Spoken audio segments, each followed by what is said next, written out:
Today I am here to talk about critique partners.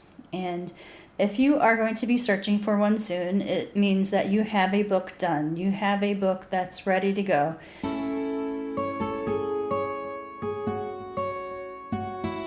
Hello, my name is Juanita. I am an author of Cozy Mysteries.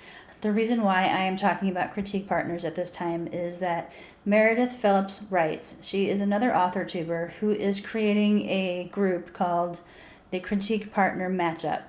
It is a opportunity to sign up to be someone else's partner. Today I'm here to give you 8 tips on how to work with a critique partner. The first tip I have is the level of competency that you have. Now, whenever you're working with somebody, it's better if you are on the same level. You're either both beginners, you're intermediaries, or you're experts. You can't, matching a beginner with an expert might be really good for the beginner, but it's going to put the expert in kind of a raw deal situation because they're not going to get anything out of you. Because if you don't know what you're doing yet, how can you help somebody else, right? So you need to be on the same level as the person that you're working with. That's number one.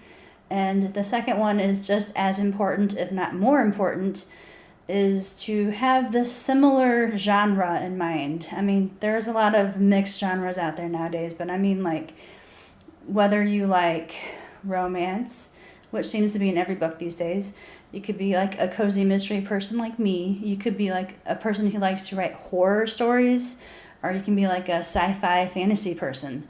Now, not all of those genres should or could be matched together. And if you are a person who loves cozy mysteries like I do, you wouldn't necessarily want to read, science fiction. I wouldn't get it. I wouldn't have all the references down. I wouldn't know what the tropes were. And I would not be a good match for somebody else who writes that kind of stuff, because when you exchange chapters, you need to be able to make sure that you know about the subject matter. I mean, I know cozy mysteries. I know all the tropes that are out there. I know the breadcrumbs need to lead to somewhere, you have to build the mystery. You have to have the same kind of information with your partner. I mean, you have to be like-minded, basically. So that's the second one. The third one is knowing expectations. Whenever you are working with someone, you need to know what to expect from them, and they need to know what to expect from you. For instance, are we exchanging a chapter at a time? Or are we exchanging like a whole act at a time, or the whole book? And by the way, I mean, how are we doing it? Are we going to be sending chapters through an email? Are we going to put something on, Google Docs that we can both access so we can both look into it? And you need to figure stuff like that out. And number 4 is the timeline. These are all kind of like intertwined in a little bit, but the timeline is how long are you going to give the person to read your work and get it back to you? Like for me, I work slowly. I have a full-time job. I've never really been good at getting things done fast. I'm a slow person. I talk slow, I think slow, I walk slow. I do everything slow. I'm slow. Whenever I read something, I'm going to want to take my time and look it over and think about it. And, somebody else might want it back in 2 days. I probably would take a week. So you need to have your expectations about that be similar. Because if you are, a person who has a couple of books out already, and you have a couple that are on pre-order, you need to have all of these things done within a certain time frame. So you need to be very strict about that. You need to make sure that if you send something over to, that author, your partner, on Friday, you need to have it back by like next Friday or the Friday after that. You need to make sure that you're on the same page about that, basically. Okay, so the timelines need to match up. Or at least you need to communicate them very, very well, because, there's nothing worse than, sending your work out there and you're like, it's your baby, it's your favorite thing in the world, it's the best thing you've ever written, and you just sent it over to somebody that you're just starting to work with, you don't know that person very well, and you're waiting, and you're waiting, and you're waiting for something to come back, and it just hasn't yet, and you're like biting your nails, and you're like, where is it? And it just doesn't come, and you're like, and then you write to that person and like, hey, where's my pages? And they're like, oh, you wanted it back when? Oh, I didn't know that. I thought you didn't need it until next month. You need to get this shit straight, okay? That's all I'm saying. Just get it straight. All right, and the next one, number 5, is critique feedback. What kind of feedback do you want from that person? Okay, do you want soft feedback? Do you want them to like pat you on the hand and say, oh, you did so good, it's such a beautiful way to do it, and let me just tell you a few little things that could make it even better? Or you can be the mean person and say, okay, this is crap, get rid of that, that makes no sense at all, what are you doing this for? Just find a different job. That would be really harsh, but you need to make sure that you're not going to be completely destroyed. If you know that, really harsh criticism will make you sad and want to quit, then you need to make sure you communicate that with your critique partner. Make sure that they don't send you back something that makes you want to throw it all away and go back to work at the office or something. I know I do. I work in an office, and for feedback, I'd probably do the same thing. I would probably want soft feedback.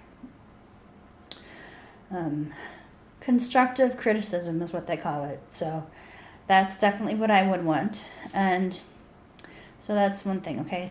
That was number 5. Number 6 is editing style.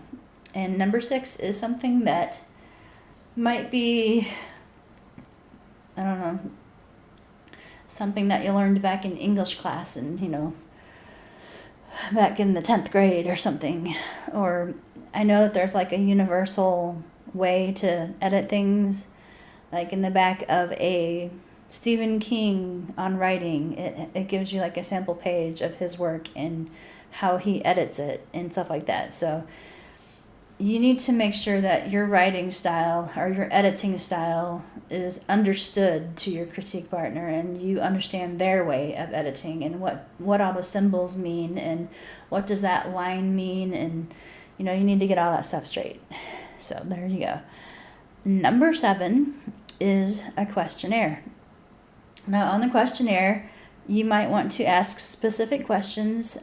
Like for me, I write cozy mysteries, so I have to make sure that I keep the suspense up. I need to keep the breadcrumbs dropping in specific places, and I want to make sure that they're understood to be breadcrumbs, but also that they're still going to pose a surprise at the end. I don't want somebody to figure out who done it before I want them to know. So you have to ask the questions like, were you surprised by who the person was? Were you confused at any point in the book? Was there any places in the book that it seemed like the pace slowed down too much and you felt bored, or you felt like putting the book down and like turning on, your phone or something, check your emails or whatever? So you need to ask those specific questions.